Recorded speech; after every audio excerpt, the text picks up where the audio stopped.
Oh, that was good. Is. Shh.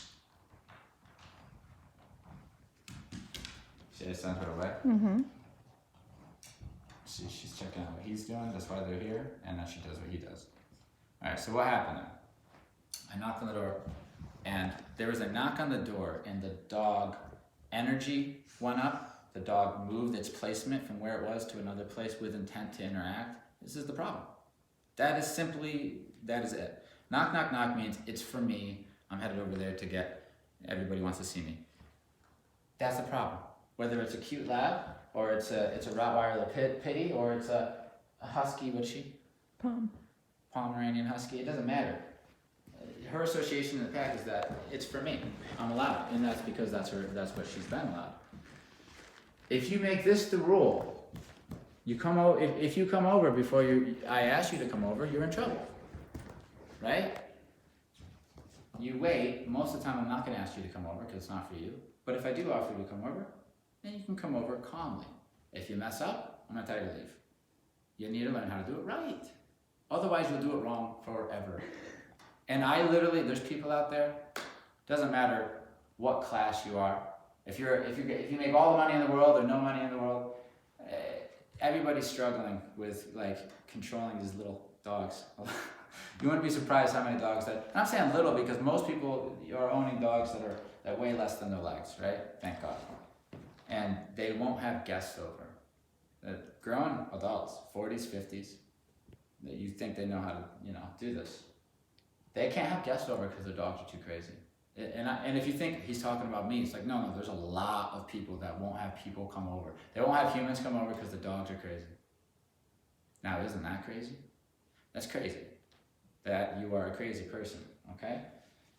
We control them, then they be good. They have a better life, we have a better life. Can't have guests over because my dogs are crazy.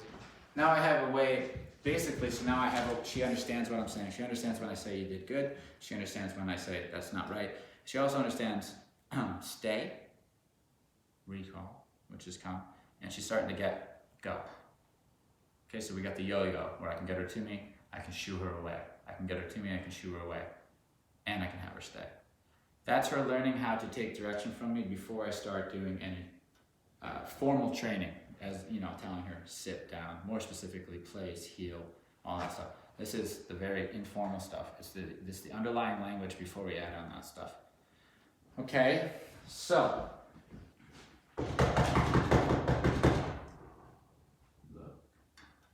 good. Do you see a little jitter? See the jitter? Because the response is typically what I do is I lift my body up and I go over there. Okay? So that's that little movement that you seen there when I said good, she was anticipating me releasing her to come over to the activity.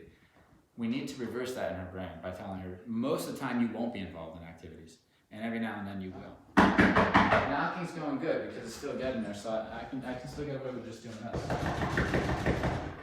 This is good. So the pack's important. If I'm doing it with just her, it's not quite as smooth. If I have dogs around that I have control over, it's smoother because she leans on them. You see when she used Riggins to see, as an example, what I should be doing, right? See, look.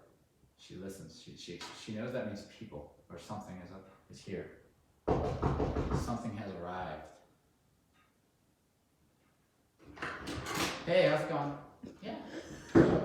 This is just a great dog.